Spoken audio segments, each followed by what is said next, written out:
नमस्कार, शांभवीज किचन मध्ये आपल्या सर्वांचं मनापासून स्वागत आहे। आज आपण पारंपरिक पद्धतीने मटकीची रस्सा भाजी करणार आहोत। महाराष्ट्रात मटकीचे वेगवेगळे प्रकार केले जातात। त्यात मटकीची रस्सा भाजी ही सर्वांनाच आवडते। ही खूपच टेस्टी होते। सर्व साहित्य खाली डिस्क्रिप्शन बॉक्स मध्ये दिलेले आहे। आपण आता कढई गरम केली आहे, त्यामध्ये पाव कप शेंगदाणे भाजून घेऊया।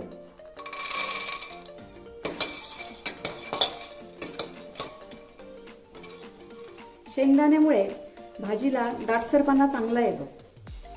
तुम्ही शेंगदाण्याच्या ऐवजी बेसन पीठही वापरू शकता। शेंगदाणे भाजून झाले आहेत, हे आपण मिक्सरमध्ये काढून घेऊया।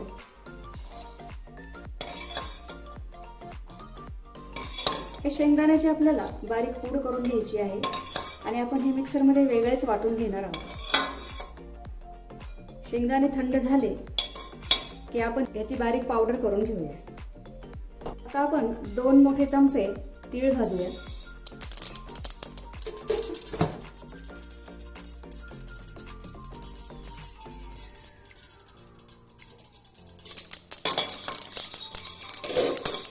तीळ भाजून झाले आहेत, आपण हे काढून घेऊया। कढईमध्ये आपण 1 मोठा चमचा तेल घालूया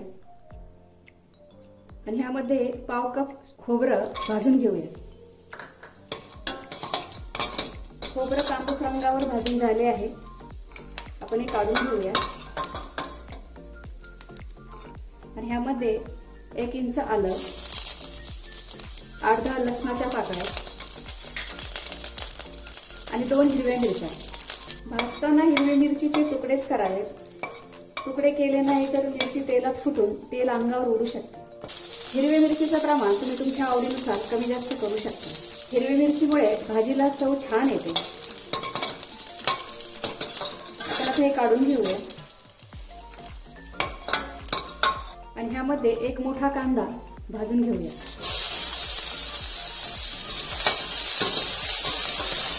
कांदा तांबूस परतून झाला आहे, आपण आता काढून घेऊया।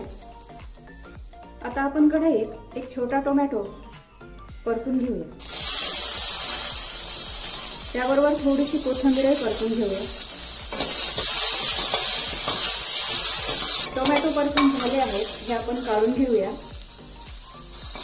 आणि हे मिश्रण आपण थंड करूया। आपण जो मसाला भाजून घेतला आहे तो थंड झाला आहे, त्यामध्ये थोडं पाणी घालून आपण हा मिक्सरला वाटून घेऊया। आपण जे पाव कप शेंगदाणे भाजून घेतले होते त्याची आपण मिक्सरमधून अशी बारीक पूड करून घेतली आहे आणि जो मसाला भाजून घेतला होता तोही आपण मिक्सरमधून थोडं पाणी घालून असा वाटून घेतलेला आहे। आपण आता कढईत 3 मोठे चमचे तेल घालूया।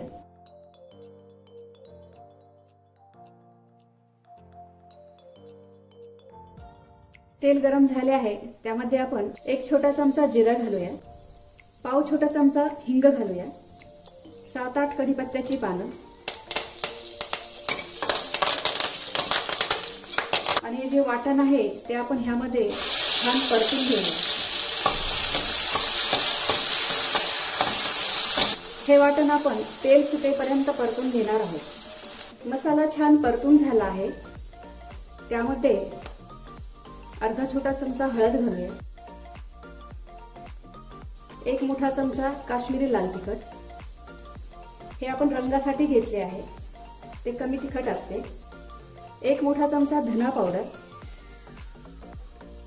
आणि 2 मोठे चमचे गोडा मसाला। हे आपण आता छान परतून घेऊया। मसाले छान परतून झाले आहेत, त्यामध्ये 1.5 कप मटकी घालूया आणि ही मटकी आपण ह्या मसाल्यामध्ये परतून घेऊया। मटकी छान परतून झाली आहे, ह्यामध्ये आपण 3 कप गरम पाणी घालूया। चवीनुसार मीठ आणि याला छान उकळी येऊ देऊया। गॅसची फ्लेम आपण हाय केलेली आहे। गरम पाणी घातल्यामुळे मटकी लवकर शिजते व मटकीच्या भाजीला चवही छान येते। याला उकळी आली आहे, बारीक पूड करून घेतली आहे शेंगदाण्याची, ती आपण घालूया।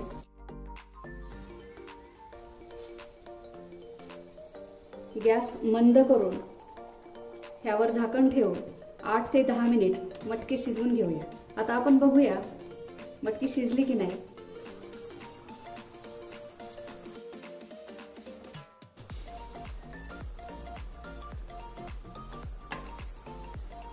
छान शिजली आहे. आपण आता ह्यावर थोडी कोथिंबीर घालूया आणि हे आपण एका पॉट मध्ये काढून घेऊया. मटकीची रस्सा भाजी तयार आहे. तुम्ही बघू शकता एकदम छान तर्री आलेली आहे. भाजीचा फ्लेवरही खूप छान येत आहे. परफेक्ट मटकी रस्सा झालेला आहे. तुम्ही ही भाजी चपाती, फुलके, नान किंवा बाजरीची भाकरी, ज्वारीची भाकरी, तांदळाची भाकरी ह्याबरोबरही तुम्ही खाऊ शकता. रस्सा पातळ जर केला तर भाताबरोबरही तुम्ही खाऊ शकता. ह्यावर थोडीशी कोथिंबीर, कांदा,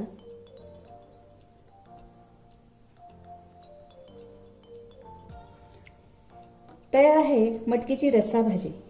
तुम्हाला जर माझा व्हिडिओ आवडला असेल तर लाईक करा, शेअर करा, सबस्क्राईब करा. बघत रहा शांभवीज किचन. धन्यवाद.